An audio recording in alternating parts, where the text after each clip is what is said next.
Mr. JJV. Yes, sir. Did I tell you what's happening in the city? So with your favorite with your favorite restaurant in particularly. Did we talk about this? Okay. Okay. So your favorite restaurant, Chima, right? Mm-hmm. That's still your favorite restaurant? You're not pulling my leg right now? No, I'm good. We enjoy it, yes. Okay. Guess what's moving right across the street? You actually did mention this to me. Did I mention this on the pod? I don't remember if it was on the pod or not. Okay. But I don't remember what's the name of it. Do you know what a Fogo de Chao is? It's the exact same damn thing. It's a Brazilian steakhouse. Okay? They basically are good burgering Chima now is what they're doing. Dude, this is the plot of Good Burger. Okay. Chill, that's crazy. And they're going to all of our properties, like dropping out goodies and being like, hey, come eat and come get free meals, and then you can have like one business dinner there a year on us. Don't worry about it, stuff like that. I mean, you know who's never been in my property? You know who's never been on my property before and asked me like or told me anything? Chima. Yeah, I mean, never. If they're out there throwing out free meals, bro, like I said, I mean, I've never had Chima come and be like, dinner's on us tonight, guys. And I've been there quite a few times. So, dude, when I go to tell you, it's literally on the other side of the street.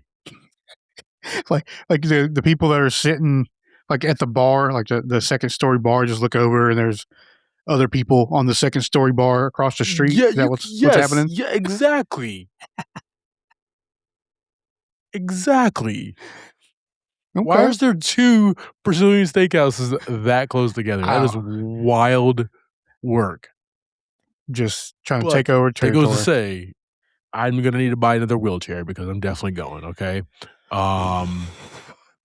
Because I got to get wheelchaired, wheelbarrowed, wheel something. I got to get wheeled out of there. Whatever we got, stretcher maybe. I don't care. Like I said, if they're out there handing out free meals, yes, handle business. And it's been delicious. Yeah, team. So we might need to have a business dinner there. Just FYI. Put ties on. yeah. Okay. Me and Javi live in Charlotte metro area. I live right here in Center City. He lives on the outskirts of town. He takes a wagon to get here. The very, very outskirts of town. Takes him a fortnight to get here, guys. But when he's here, he's here for about 3 months at the saloon. No, but we'd always want to go to Chima. It was a place we went for your wedding night too, when you guys got married. Yeah. And we had our dinner. It's always been like one of the premier nice restaurants, good cuts of meat in the city. And yeah, Chima's getting fucking Good Burger, dude. That's so wild. That's so wild to me, man. Have you ever ate at one of the other place before? Like not that exact one, but like just that restaurant. I have never ate at a Fogo de Chao before. Okay. So I'm kind of excited because they're more out in like LA and stuff, like California. Okay. So I have been to other Brazilian steakhouses. We went to one in Winston-Salem. One night we were like, it's a Brazilian steakhouse, and we are probably not going back. Just because the experience of Chimo is just a lot better. Yeah, no, I feel you. It was a really tight place. Like you walked in and you were just bumping elbows, and you sat down and you had to like walk through the tables, and it just was not a comfortable eat. Nope, I feel you, man. I feel you, boss. Other than that, man, what was your? We got to go see our movie of the week. What was your weekend like, man? Anything good? I took a little road trip by myself to close to Boone. I got close to Boone this weekend. Wow. So, I mean, not that far. I think it was like maybe an hour and a half or so, right? I didn't go to Boone. I was like close to us, to me anyway. Wow. Had to go found some parts online for my truck that I wanted, so I went and picked them up. Gotcha. on the old marketplace there you transaction. Go. So, rode up there Saturday morning. And then I installed said parts Sunday morning before we went to see the movie. So staying busy. Nice little Saturday. Nice little weekend. Yeah. Nice, man. Very dope. What else did you get into? What else did you get into besides the old Spider-Man? Yeah. I worked a lot. My parents' birthday was Friday, so went to dinner, did all that fun stuff. Saw my baby nieces, and they're getting big, man. They're getting huge. They don't stop growing. That's for sure. They don't, man. Like Dakota is 9 going on 49. It's just wild. She's that's a grown woman right there. She'll fight me now.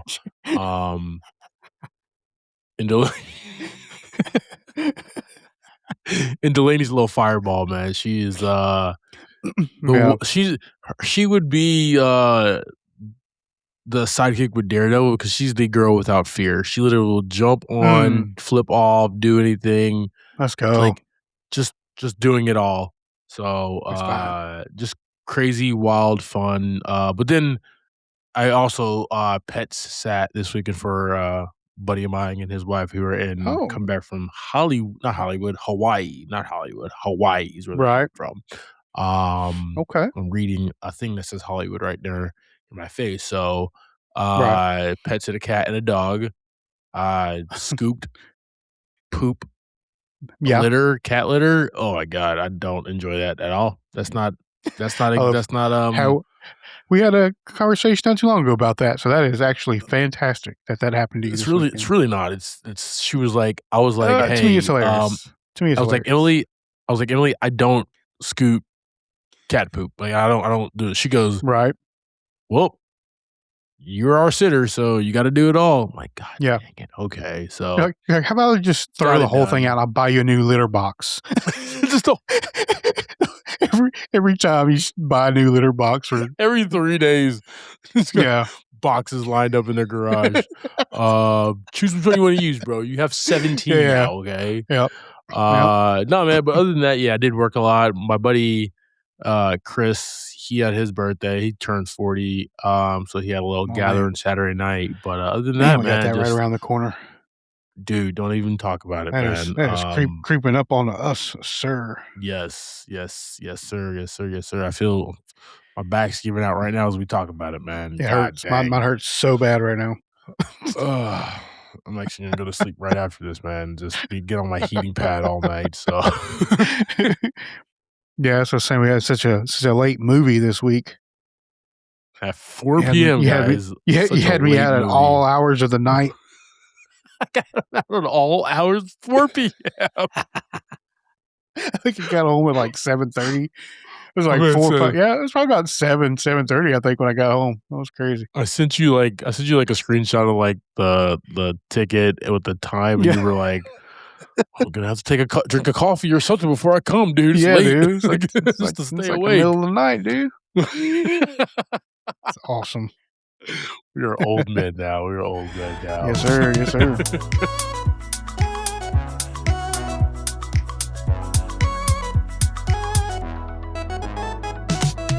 Welcome to Movie to Pod. I am Clyde Smith. And I am Javier Villalobos. On this week's episode, we're discussing trailers for Other Mommy, The Thomas Crown Affair, and our movie of the week. Yeah, dude, he's here. Spider-Man, Brand New Day.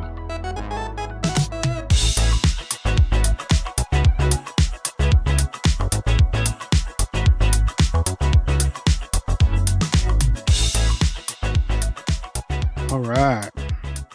Man, I hope everybody's having a fantastic week, a fantastic start to August. Man, summer is winding down. Do you have a Devil Wears Prada mug? I am so jealous right now. Check that out, bro.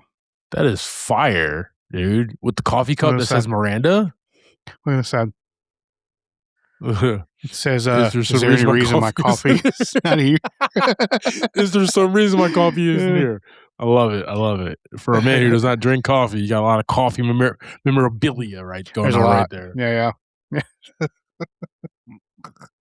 I'll just drink our sponsor today, guys. Polar Seltzer. Just sweet lime. Don't forget, guys. It's always better to drink with a polar bear. Polar bear. I messed that up. Oh man. I got it with the soundbite though. Team, we got some trailers coming at you here. We got Jessica Chastain in a weird thriller horror flick, and then the guy Michael B. Jordan doing the third rendition of the Thomas Crown Affair, and team, as sexy as the second one was with James Bond and Rene Russo, this one looks even sexier, team.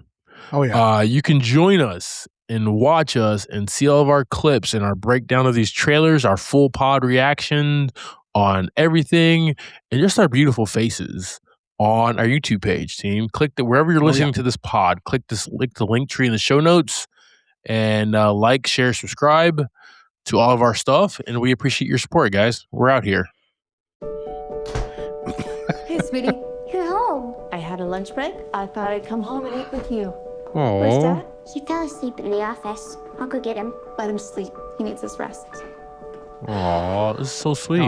Cookie dough ice cream for lunch. What kind of mother would I be? A hot one? How about scrambled eggs? If you had been a few more minutes late, she would have had it taken care of. I forgot. How about pasta? Your favorite? Do you want to know something silly? Yes. Sometimes I think about when you and I were one person. Do you remember that? So I was a baby in your tummy? Do you remember where you were before that? Oh, this is gonna get creepy. No. This is already gonna get creepy. You were in my heart. She's crying. Oh yeah. Mom, the pasta's burning. Your heart. Oh no. Oh no. Oh no. My room. You seem lonely.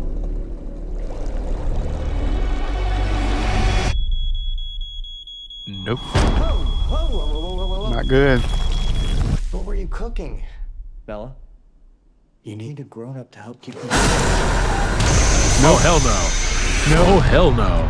Turn it off. Hell not watching this anymore. in the house. She look like you. What?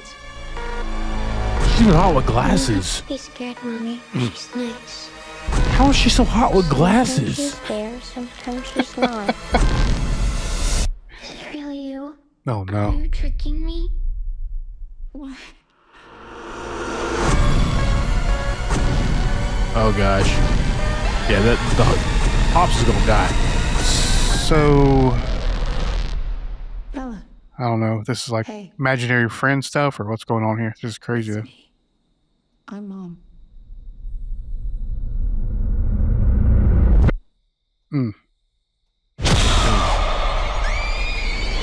Why is she so creepy? Like she's so good at that. But still hot though. All right, team. We have Other Mommy. IMDb states, Bella, an 8-year-old girl living in a home with marital problems, confronts a sinister entity that comes out of her closet. The presence, who she calls Other Mommy, becomes increasingly threatening to her and her family. Written by Rob Savage. Directed by Rob Savage. Written by Nathan Elston and Josh Marleman. We have Jessica Chastain as Ursula and Mommy. She's dual roles here. Wild work. We have J. Dubois. We have Arabella Olivia Clark as Bella, and a bunch of other people that I've not ever heard of or seen. Yeah. I don't know about you, Javi, but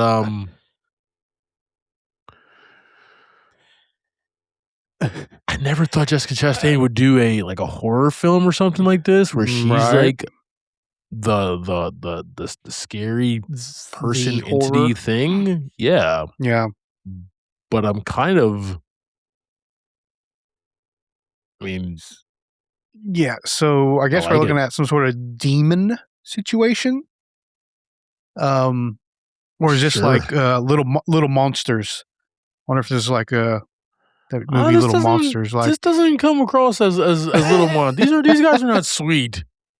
These guys are not trying to hang out with Fred Savage. Okay, it looks like she's trying to violence. I'm talking like kind of like a ghost, or is it like a monster? Right. Like it says entity, but it doesn't say if it's like a ghost or a demon, or if it's like a physical monster or something like that. Either way, gotta lock in, bro. Super creepy. We gotta lock in October 9th, bro. we got something, another Evil Dead coming up, right? As well.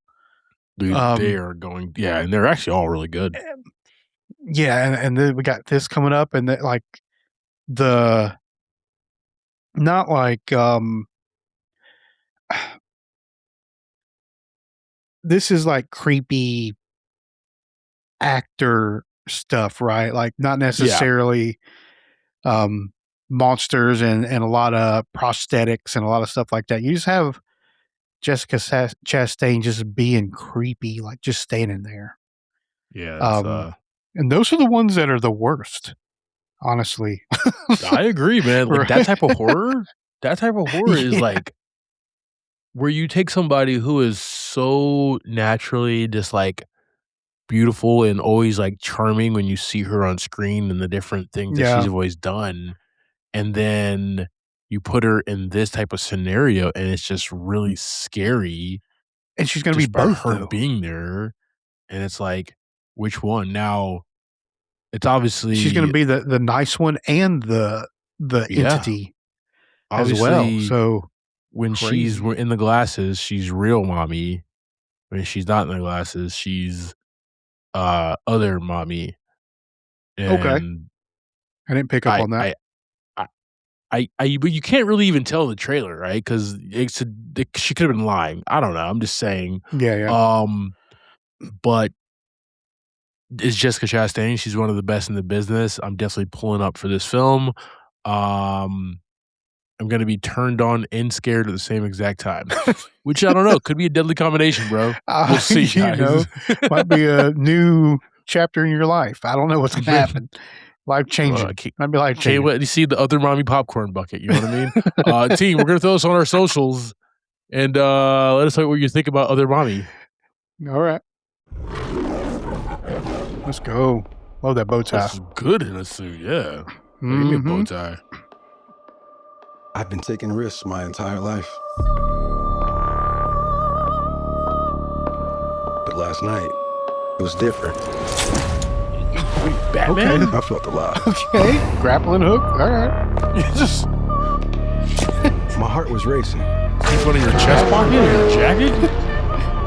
Every back step grappling hook. Let's go. was part of a plan. Things slowed down. Oh, poor Ferrari. Oh, It no. was silent. Oh. That was what happened in Talladega I was Nights. surprised how easy it was. But I'm not finished yet. Oh, man. That's what excites me. I mean, obviously, this is a really sexy trailer. Oh, that F40. Move, everyone, move! That's right there.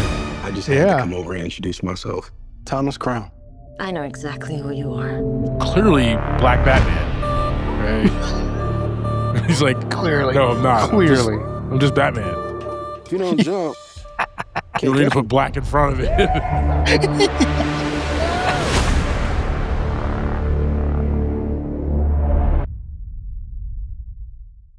All right, team. We have the Thomas Crown Affair. IMDb states this was only a teaser trailer, guys, but IMDb states this is the third take on the Thomas Crown Affair movies. Now, I will say this, guys: the Thomas Crown Affair, they are fantastic films. I've watched the original. I've watched the one with Pierce Brosnan. The one with Pierce Brosnan really lives in my heart. Is directed by John McTiernan before he went crazy. Okay. It is a really fantastic cat and mouse type film about a really well-off, rich billionaire who is stealing priceless artwork for love of the game. For love of the game, guys, okay? He just gets his rocks off to this shit, okay? Right. And then it's like the sexy insurance agent type person who's like chasing him, following him, and then gets intertwined in everything that he does. So, yeah. This is gonna be dope, man. This looks fun. The 1999 film was fantastic. I love to see different interpretations of films. We haven't had one, obviously, in 28, 29 years now. So let's definitely pull up for Michael B. Jordan's second directing film, The Thomas Crown Affair. I'm trying to see my man driving some Ferraris, man. Dude, I mean, I saw he flipped one. And said, screw it, I got 7 more, dude. Yeah, and then he had that F40 he was driving in there. Oh, like, yeah, that's where it's at. That's a beautiful car. Just absolutely fantastic, man. But this is a screenplay by Drew Pearce and Jason Hall, but also John Baptiste is doing the music. So okay, getting his musical score going on here for movies, man. So that's pretty awesome. I'm really excited about that. Yeah. Team, we will put Michael B. Jordan's the Black Batman, the Thomas Crown Affair on our socials, team. Only Let us know your Batman. thoughts. It's only Batman. It's only Batman. Just Batman. All right, Broseph. Yes, sir. Finally did it. We are here. July is over. That means we've seen the new Spider-Man film and we can talk about it. Yes, sir. Team, Yes, we'll sir. let you know.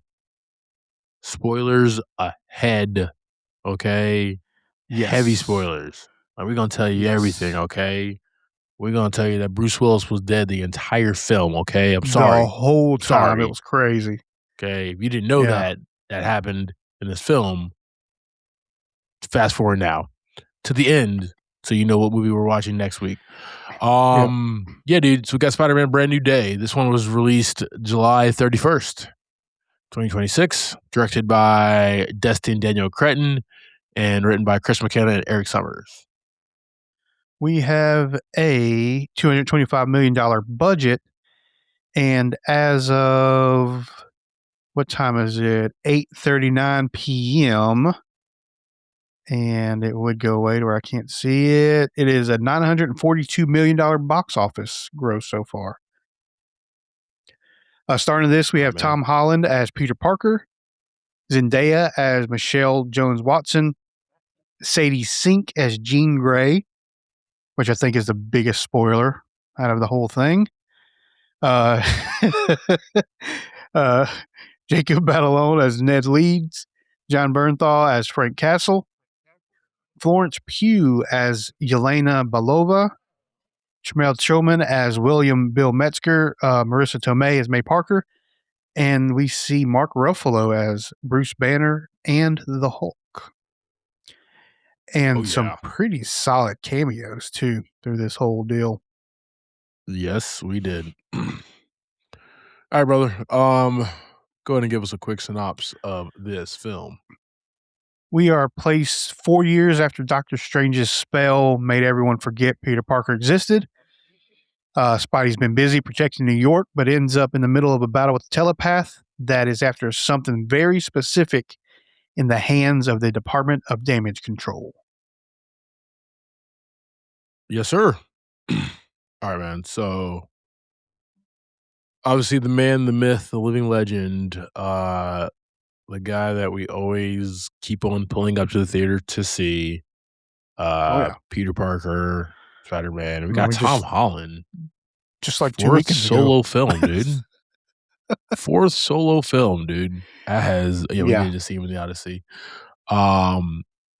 We go to the theaters to go see Spider-Man. We don't go to the theaters to see Tom Holland. Now, this movie, between the Odyssey and this, has changed it a little bit. I'm ready for the second Uncharted film now, bro. Okay. Okay, let's go. Yeah.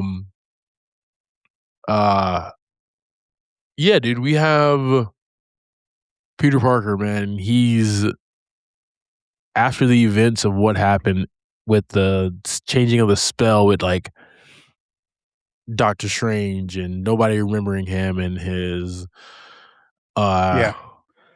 aunt died and he's just all alone, right? And he had an opportunity to explain to MJ and Ned everything, but chose not to, right? And that's the where we kind of got left off with No Way Home. But he's like still doing the thing, man. When we meet this Peter Parker, when we meet this Spider-Man, he is the most Spider-Man we've ever seen on film. I mean, he's straight up comic book Spider-Man. The first 30 minutes of this film. Yeah, I like I mean, you can't get more like down to earth guy than like him just walking around in his suit. Yes. like just going in stores dude. and going in to like talk to people and just always in his suit, just chilling, like just another dude on the street. Doesn't come off, dude. Doesn't come off, right? Yeah. No, it does not. But it was like, you know, we finally got to see like poor, lonely, broken down Peter Parker. We got to see that. We got to see him be that person. This film. But you kind of get to see Spider-Man like really doing what he wanted to do. So you get like, of course, Spider-Man at like the, you know, not fighting, you know, Avengers level stuff, but like doing what Spider-Man does best. But then you have Peter Parker, who's like at like the lowest of his life. Yep. Beautiful. Cinema. It really is. You take the two characters, right? Spider-Man is probably like at the height of his fame, the height of his powers, like the height of everything. New York loves him. He's got like this permission structure with the NYPD, so he's doing everything right. Peter's just kind of surviving, right? Just kind of making it and failing at it. He's lonely, right? There's a big word. That's like the word, one of the themes, right? He is the loneliness that he has in this film, and that takes a form, it takes a shape in him becoming like sick and his powers affecting him, right? And going through this transition puberty type ordeal with his powers, right? Not a Spidey tingle anymore, right? It's morphed into something new, and we got to see that here. But what I really loved is like, especially like him and Banner, they nerded out about it, right? Like I didn't know what the hell they were actually talking about, but I didn't need to know. I just needed to know that like Peter Parker is this science whiz, right? That can match the great like Bruce Banner, who's one of the best minds on the planet, especially now that Tony's dead. You know what I mean? Like he's one of the best minds on like the planet there. So him going toe for toe and having that conversation, I was like, yo, this kid is smart as hell. This kid's like outmatching Bruce a little bit in conversation, man. But what he's trying to do is trying to like suppress what's happening. Yeah, so what you get from there is like that experience thing, right? Like Bruce has been through it over and over again, and he gets to kind of shed that wisdom on Peter. Like, you know, do you really know what you're choosing? What's good and bad? Which was great dialogue between those two. Yeah, I loved it, man. But in this one, we also get like a bunch of dope cameos of like villains that he has undertaken, and that was cool, man. I think my favorite is like the kind of the shots of the different villains. We didn't get much because we wanted to focus on the main story, but what we got is like a big highlight reel of just Spider-Man moving like he's in them damn Insomniac Spider-Man games, dude. Like, this Tom Holland kid was doing the damn thing, dog. Yeah. And that shit was just so much fun to watch. I'm not an emotional guy. I keep saying that every week, dude, but it was kind of shed a tear watching those moments. Not because like I was sad, because it was like joy of playing those video games, growing up watching like Spider-Man in all aspects and all forms. And that's how the character moves through the city, man. With like that fun, that joy. That was awesome. He had that made me smile. Yeah, he had a solid style, and I think a lot of that, I mean, it's just going to come through with how they made this movie, right? Like they really did a lot of practical everything. I mean, the man was hanging off of the tank, right? Like that was real. That was awesome. and so, you get to see, you don't see like the CGI where you're like, oh, that's not him. It's him, Yeah. I loved it. And then just the fight scenes, the choreography was just so fluid. You just, he moved, faster than everybody else, which is what he's always done. And it was just beautiful filmmaking.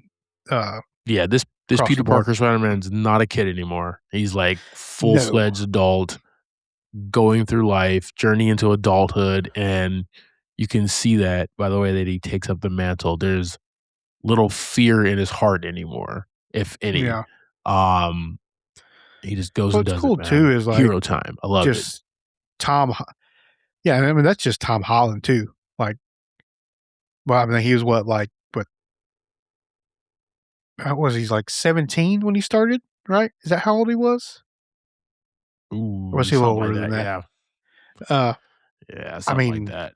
I mean, he's grown up too. That's and we've got to see that over the decade of this, which is pretty awesome. 2017 was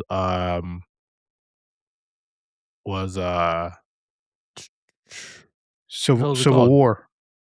Yeah. He's 30 now, so yeah, right there. Yeah. Wow. Awesome. Wow. Awesome. Yeah. He's been doing it, man, and I've loved it, dude. Let's talk about get out of here, dude. Get out of here. Oh, I bobbed over. Zendaya, MJ. She graduated from MIT, and she's roommates with Ned. They know each other. They know they went to high school together and all that stuff there. Oh, Ned. And like very small, reduced role in this film. And I actually appreciated that. I really did. They gave her a lot of screen time and Far From Home and No Way Home. Mm-hmm. Not that I don't want to see Zendaya on the screen. I wanted to see a full-fledged like Spider-Man film, him doing it himself. Yeah. Not with the help of MCU Ned or MCU MJ, you know what I mean? Not with the help of them. Yeah. So this was more him. She helped out a little bit, but more just like encouraging words. That's pretty much all her normal skepticism is what moved along. Yes, like she brought that. She brought that to it, which is what helped everybody. Frank as well. That weird, quirky energy that she brings, was definitely alive and well in this film, man. So definitely enjoyable. And Spider-Man, Peter Parker has to work to make sure she stays out of danger because the threat knows that he is in love with this woman. Mm-hmm. So he has to like involve her in this film. We do have Sadie Sink, famous from Stranger Things. We got our first, I'll take that back. Not our first sighting of a mutant here in the world, because we did see Beast. We did see see your boy. We did see the Big Blue. Full makeup. Yep, full makeup. Yep. But yeah, we have Jean Grey, and she's a mutant telepath. Got abilities, telekinesis, telepathy, possession, and she is looking for something. She's on the hunt to retrieve something and figure it out. This is a backdoor introduction to one of the original X-Men. Right. And I was trying to grapple with, like, after we watched the film, is that how I wanted her to be introduced? Is like, would I have made that creative decision? You're also like introducing a very, very young X-Man. Like, Yeah. like we're, I guess depending on what storyline you're running here, you're at the very beginning of like Xavier's school. Yes. Right. This is very young Jean Grey, and I mean that gives us a long timeline to use a lot of the X-Men lore going forward. She's 24. Sadie Sink is 24 years old. Yeah. I was So meaning you're like right. Jean Grey. Jean Grey is what I you're was right though. But like Sadie Sink, Sadie Sink is a young girl. Like she's a woman. She's grown, but Yeah. she has a very young look, and she has a lot of time that she can be this character. So you're right. We're backdooring into the X-Men, and we're showing like, hey, Famke Janssen was like 40 when she played. Right? And in the original comics, these were like young adults. Yeah. When they were the first iteration of the X-Men, they were all young adults. Now we were kids reading these comics, right? So like we thought they were grown up, but they were basically 20-something years old. Getting suited up and put into the X-Wing or whatever the hell it's called, the Blackbird, to like go fight, Apocalypse and stuff like that. Mm-hmm. That's where we're at, man. I don't know. I was having a hard time figuring out like if I really enjoy like her getting kind of being the centerpiece of this film and kind of backdooring us into like X-Men and stuff like that. I finally woke up this morning and was like, it's pretty fucking genius, actually. It was not like some big reveal. It was just like, okay, yep, we knew X-Men, we knew mutants were in this world. Now we're here. It also allowed us to stay like below the radar. Yes. Right. So what was it? Was it small potatoes? Right. Yes. It allows us to stay below the radar, like apocalypse level threats. It's very even though she's the antagonist of the film, there's a reason why she's doing what she's doing, and Small Potatoes has to figure it out. And she wasn't doing nothing extreme until the end of the movie. So there was really no need for high level alerts. Exactly. We didn't need to call Thor in, okay? Right. For this one, we were good.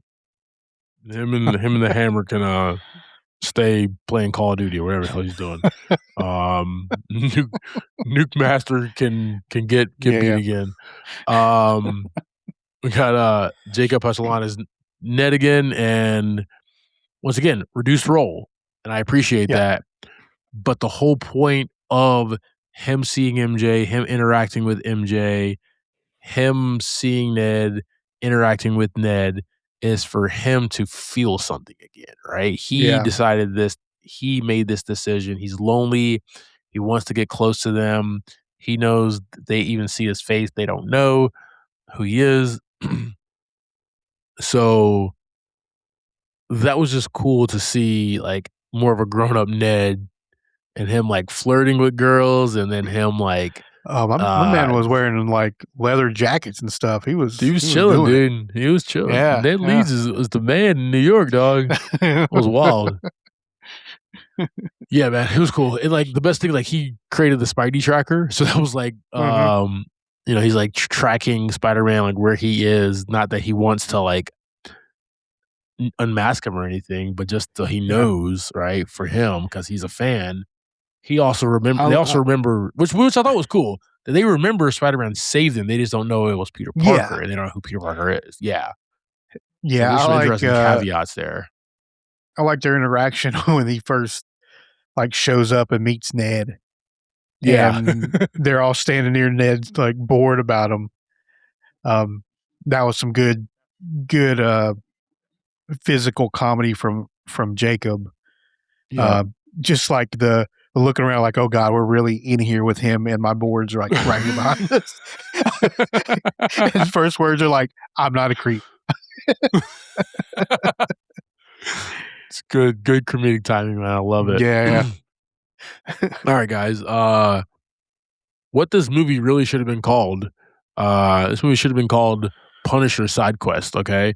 We're going to get a different title, right? I love that he's just like in the city. He's just in the city, guys. I love that he's in this world, right? Like New York is big and vast, and we have so many people and so many like comic book heroes and everything in the city. I appreciate that. But like when is everybody just gonna leave New York? Like why do people still try to attack New York is the question. All of our heroes live in New York, okay? Every single one. Every one of them. The new Avengers are in the tower. Spider-Man's swinging through. He's like every single one is there, dog. Sentry is just chilling. He's ready to do something. Oh man, I loved so good. John Bernthal in this film. Okay, he is John Bernthal though. And did you watch Punisher: One Last Kill? Yeah, I watched it. Okay, cool.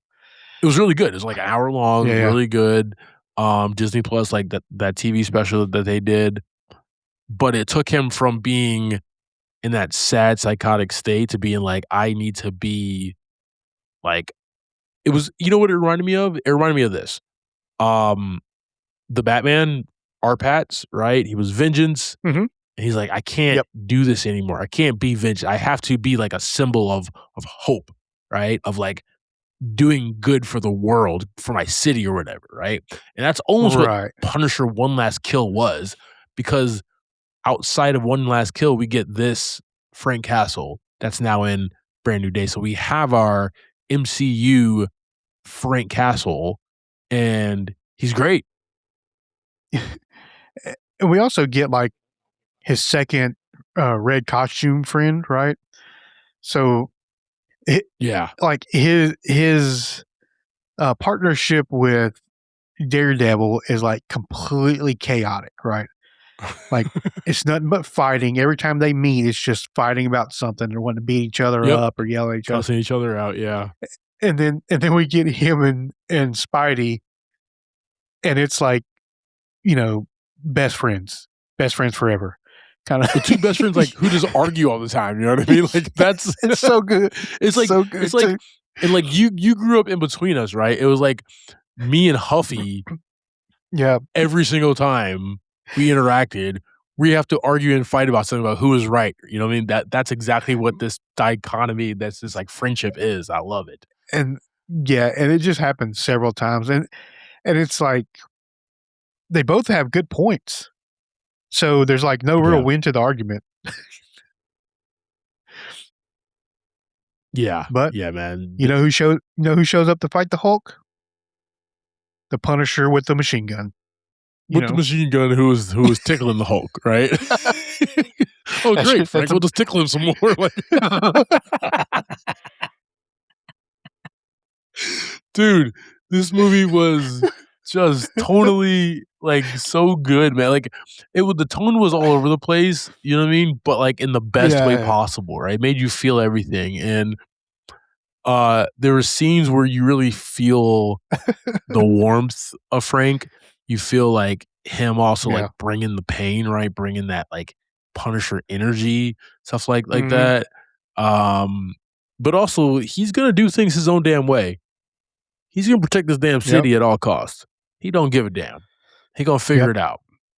So he does some stuff, welcomed or not. Which is like, okay, gotcha. Frank's here, man. Yeah. Yeah. One of like the best additions to this film was definitely Punisher. Then he was just like in his van trying to do side quests when at the in like the third act. You know what I mean? That was awesome. Man was just playing Call of Duty in the city. You know what I mean? Like, yeah. No kidding. All right. Florence Pugh, Yelena, Black Widow, Peter goes like, this is what was cool. You can throw characters in there. They don't need to like be at the last battle to like help out and everything or whatever. She was thrown in here as somebody as a point of contact, as a point of like, hey, this is happening. You're in this city. Can you give me some influence? Can you give me some information? Right? Like, I really need to appreciate. I'll say, I guess they all know who Spider-Man is, so they know that he did stuff, right? He's not just some random dude. Yeah. So, I mean, I feel like it makes sense that he knows somebody who knows somebody, right? Exactly, man. But like, this was almost like contacting her, like being there with her. Like, we've all played our like single player games or whatever, right? So like, go to this person to get the information. Yeah. This was like a video game, right? Like that's what it was. And then it was a very funny, sexy interaction between the two. But like that's what that was, man. I like that and I'll talk about it here in a little bit, but I really like that the creative team thought about this as a video game, like just made it larger than just a Sam Raimi type movie. They literally wanted to make a movie that felt like a video game, and I think they accomplished it in so many different ways. Yeah, because you can have like a standalone movie, and then you're kind of at the end of the day, you're like, well, where were all these people at? Yeah. Why weren't the Avengers there? Why weren't they doing this? And then you find out that they weren't there because they weren't worried about it. Exactly. It's the question we've been asking the question of. It's the question we've been asking since like the Winter Soldier. Like, where the hell is the rest of the Avengers at? Right? All these damn threats are happening. Where the hell are the Avengers? And Tony Stark is like, yeah, it's small potatoes. You know what I mean? Like, who knows what he said? But like, that's how the new Avengers feel about what's going on in the city, at least. And I did appreciate them adding her here. All right. Really big character in this film, Tremel Tillman, Bill Metzger, head of the DODC, policing superpowered individuals. And like, yeah, cool, man. He's here, but like, something is up, but also like, I get it. Spider-Man is lonely. Spider-Man doesn't have many outlets. He talks to the one police cop, but doesn't really like dive into like details with her. It's always about work, right? So he sees like this really cool cat, Bill Metzger, and is like, oh God, yeah, I can work with you, and I have somebody like bounce more ideas off of there, right? He feels less lonely in this regard with this guy.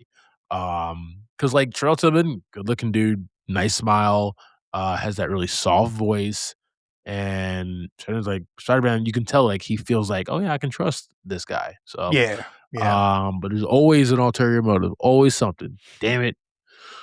Little quick cameo from Marissa Tomei, still like the heartbeat of Tom Holland Spider-Man. That was actually a fantastic scene. Yes. And how they intertwined it with Jean Grey as well. Pretty dope. All right. Mark Ruff, Bruce Banner. We saw him as Bruce. We saw him as like controlled Hulk. And we saw him as Hulkamania Hulk, right? The Hulkster. The Hulk. The Hulk. I didn't know he can get that big. I didn't know he can get that big. Yeah, I'm so glad we got to see Unhinged Hulk. But I missed him. I've missed him. We did. Yes. And we got like how Spider-Man would work to take him down as well, right?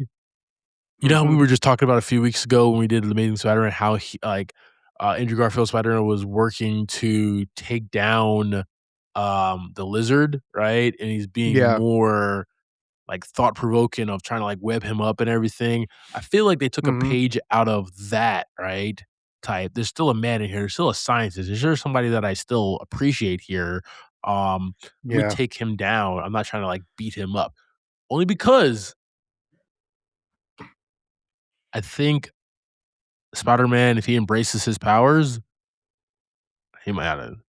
I mean, my man, he might be able to go to toe with the Hulk. We don't really know how strong Spider-Man is because he controls himself. He controls himself very well, right? Yeah, he's always using 2% power. Like I said, I like. We saw what Mark. He did to old Scorpion when he didn't really care that much. Did not. Cop almost died in the crossfire. Yeah. So, but no, man, it was cool seeing Bruce. It was cool seeing like both iterations of the Hulk here. Some good scenes. I like that they kept it small. Like it wasn't just like, remember how like Captain America and Brave New World and like New Hulk and like Red Hulk was like in the middle of like the street. You know, that was just like so big and so CGI and everything. This felt more grounded. This felt more real. This felt like this would actually summon, like, yes, we're in the world of Marvel and heroes and powers and shit. This seems like it's more would happen, and I appreciate this, man. Yeah. That's a word that I keep using, and I apologize, but I just really did appreciate the creative team and what they did to create this film, man. Yep. All right, dude.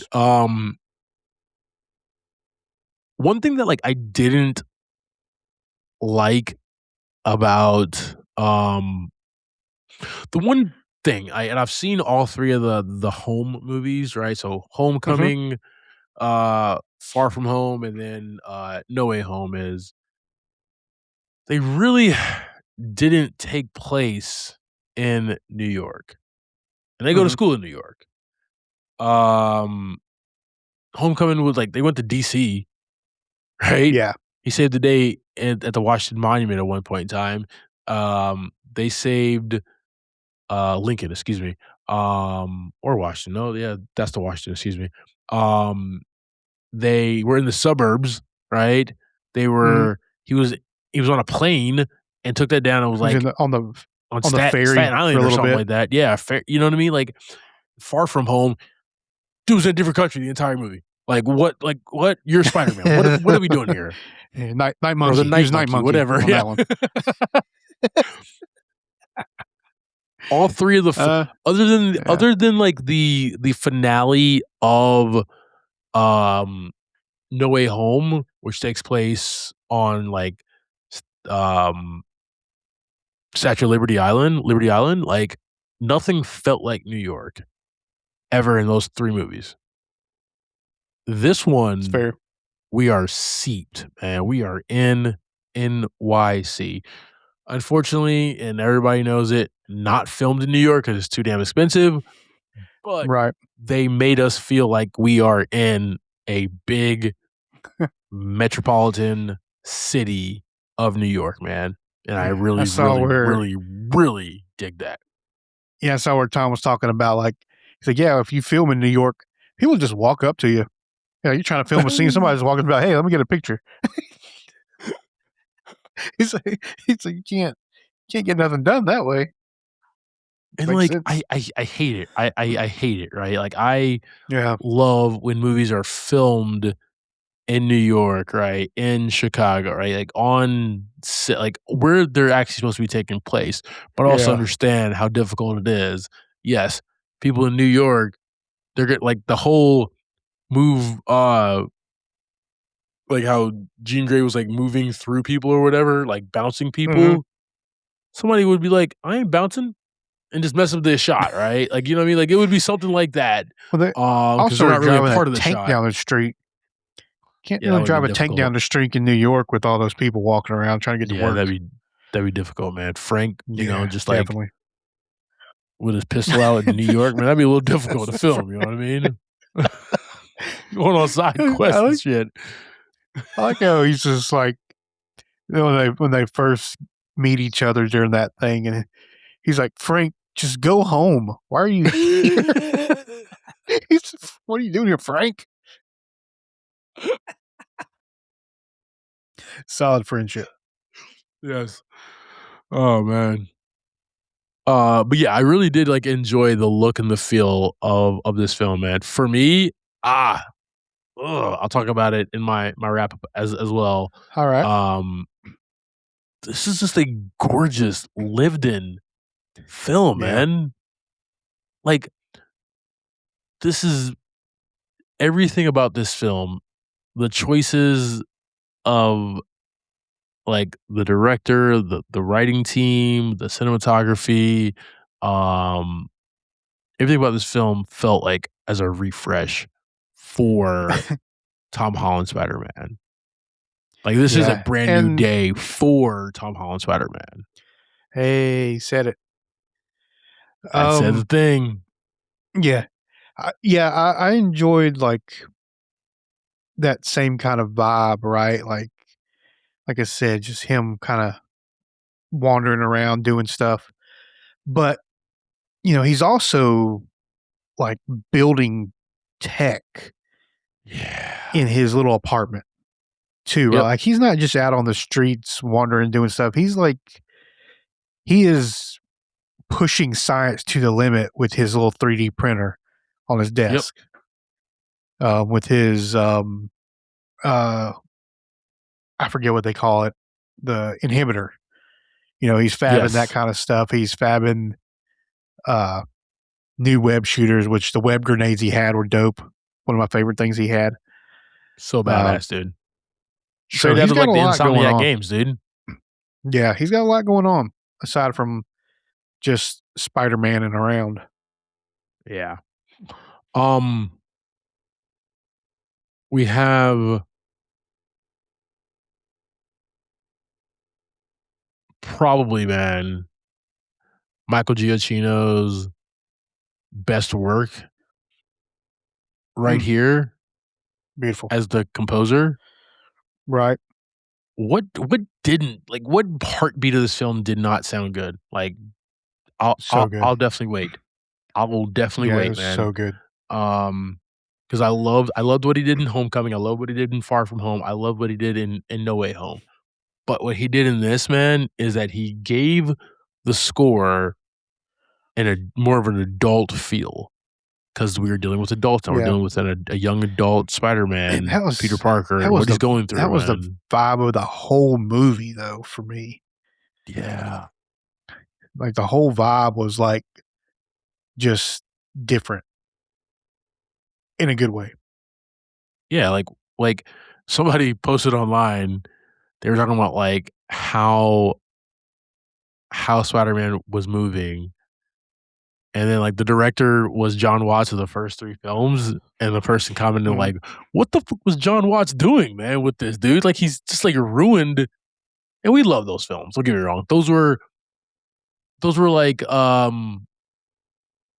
it's like it's like his high school films. That's what they are, man. That's literally what Yeah, they yeah. are. These are, like, him as an adult there, so I'm not mad. It was just, like, funny. It's No, like, no, yeah, not at all. this is what Destin Daniel Cretton does with his film. This is how he moves as a director, as a filmmaker. Um, it just takes a more serious approach and tone to this here, man. So, yeah. I do have a theme here. Alright.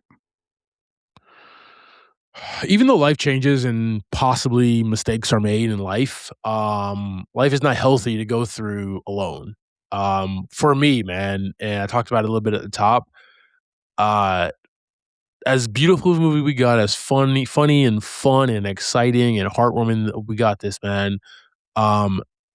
It almost seemed like the writing team, the creatives, they really wanted to attack in the best way possible the so-called quote unquote epidemic of like the male loneliness.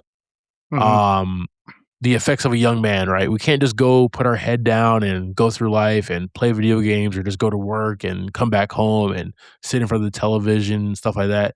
That's not healthy, and it will affect us emotionally. It'll affect us physically. We must find those friends, the families, the outlets, people to talk to, right? To laugh with, to love, to have fun with, man. That is more healthy living. We are social creatures at the heart of us, man. And that's what Peter was longing for, right? The thing that got Peter, like Evie, his AI or whatever that kind of runs his life, said it himself, right? Like, you're sick, you're not feeling well. Yeah. And when he's seeing that like Ned and MJ are like graduating and she is in a relationship, and it was the kiss that took it over the edge, right? Like he flipped out, definitely. He freaked out there. That is literally confronting like the male loneliness epidemic that we have here, and that we really need to do something about it. And how do we do something about it? Got to get out from behind that damn screen, man. You got to go touch some grass and join some groups and find commonalities with people, man. It seems difficult, but like, go do it. It was hard for Peter to even follow them on the train and like go to their house for that house party and stuff like that. But he did it anyway, and it was awkward and it was weird, but he put himself out there, and that's what I appreciated, man, so much about this film. Agreed. And don't trust the black guy with a nice smile from Severance. Don't ever do that. That's a bad move. That's the other theme of this film. So keep that in mind. Keep that in mind.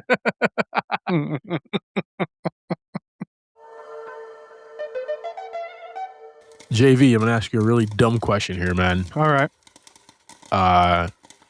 Will you please provide me what your thoughts and ratings are for this film? There's a dumb question because I feel like I already know. Out of left field. Exactly. Never not expecting that at all. First time. Man. This movie actually kind of exceeded a little bit more than I expected. I stayed in the dark, like, as much as possible, and probably better than I ever have before.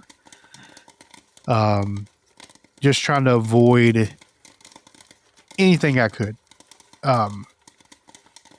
So as I'm watching the film, like we talked about, I just noticed we got very adult stuff going on. We're not a little high school kid anymore. We're not, he's not trying to impress anybody. He's not trying to, be under anybody's wing. He's just doing his thing as Spider-Man and doing a good job up until that point. Yeah. The whole vibe of the movie really felt just like a movie of a guy in the city, right? He's at a house party, right? He's in his apartment working. He's getting DoorDash to his apartment, chilling, working on stuff. Like I said, when he's Spider-Man, he's walking around the city. He's just doing his thing. No real alien stuff, no space, no Norse gods, nothing like that. We really kept it where Spider-Man usually always stayed, right? Mm-hmm. Just crawling around the city. Absolutely enjoyed it, man. My favorite of the franchise so far of Tom Holland's Spider-Man. Mm-hmm. The other ones were great and fun as well, but this one really like stepped up, kind of, I guess, to our level of where we're at in life as well, right? Like we're not high school anymore. We're doing the same kind of stuff, right? Just living, doing the thing. $5 popcorn for me. jizz and goo out of our wrist. Yeah. Yeah, same thing. Yeah. Oh man, that was fantastic too. His like his like audible reaction to his organic web shooters is like the thing you would think what would happen, right? Exactly. It's not just like I'd freak out. It's not like, oh, that. that's pretty cool. It's just like, oh my god, this is disgusting. That was the worst thing ever. So good. What about you, man? Oh, man, this is 5 buckets of popcorn, man. First and foremost, like Tom Holland acted his ass off, man. He brought a real sense of who Peter Parker is and who Spider-Man is in this film, and he finally nailed it. And it took, unfortunately, right? It took tragedy in his life, because where Tobey Maguire was at his best in Spider-Man 2, he had tragedy, right? Where Andrew Garfield was, there was tragedy that happened for his Spider-Man, right? It took a lot of films. We got there with that, and it sucks that like we have to say, but that's just the character, right? Like we got to have tragedy for him to be like in the pocket, but that's just Spider-Man's character. Like he's Peter Parker is sad and lonely and you know, but like it's canon. Yeah, it's a canon event. You're right. Boom. Thank you. Yeah, it's just how he is. We also got the most accessible Spider-Man that we've ever received. He was in the bodegas, right? He was helping kids out. He asked the kid, "Hey man, you okay? Yeah, you're okay," and then swings away, right? Like that shit is just dope. Yeah. He's talking to the police detective on the phone with his feet up, right? Like I just love it. I love everything that this guy did. This is Insomniac video game Spider-Man, and we got so many different shots from the first Spider-Man game. We got a couple of shots from the second Spider-Man game. I really did appreciate that, man. And he was just moving, man. Best swinging. Better than the Amazing Spider-Man. And I knew it because it was like the trailers and shit that we watched there. But like full on best swinging. And like Tom Holland also worked on the mechanics of the organic swing as well. I appreciated seeing that. There was like detail to that, right? So like there was thoughts about everything that is going on here. Also, when he still has mechanical web shooters, those are some of the coolest web shooters I've seen ever. Yeah, like, those are crazy. Fire.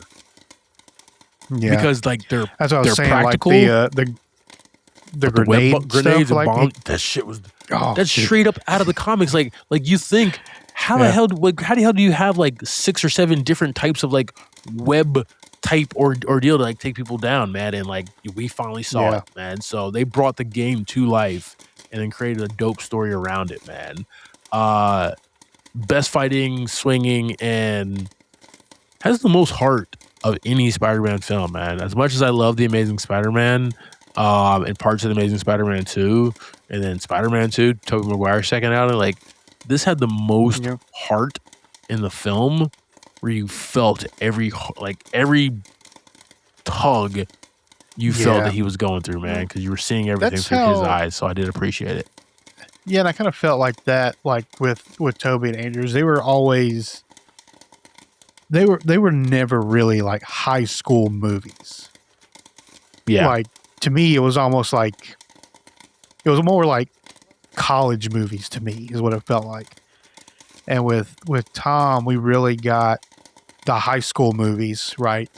The goofy kids playing with Lego and going to their math club and stuff like that, right? And just dealing with the kid stuff and the high school stuff. And then now we're at where it feels like they're competing with Toby and Andrew of that older story. And I always felt like that with both of those guys. They were always older, no matter what they tried to do in those movies. They were never high school kids. Toby was 49 when he started Spider-Man 1. So totally get it. So, nah, man, $5 popcorn. This is the best Spider-Man movie to date out of all. Okay. Yeah. And I'm going to hand the mantle. I'm going to hand the mantle. I'm going to do it right here, guys. Okay. After this film, this iteration, Tom Holland is the best Spider-Man, and he's the best Peter Parker. He also wouldn't have been able to get there though without Toby and Andrew. Of course, he really pulled a lot from those movies. He definitely did. You just learned a lot from those guys, in general. And he was able to, right? Like unfortunately, Andrew was not able to learn more with a third outing, right? Or his like Spider-Man universe that they were working on, right? Right. Toby was gonna have a fourth one, but he had nobody to like even draw from. So it was just him and Sam Raimi in the just doing it. So it was like, so this kid, as Tom Holland, has had a lot of time and he's smart. He knew what he wanted to do, man. He wanted to bring in a fantastic director in Daniel Cretton. He wanted to add a lot of all the Insomniac game stuff, right? He wanted to add a more mature type theme to this here. So he had a lot of input in the writer's room with this film. And you can definitely tell, man, that he loves this character.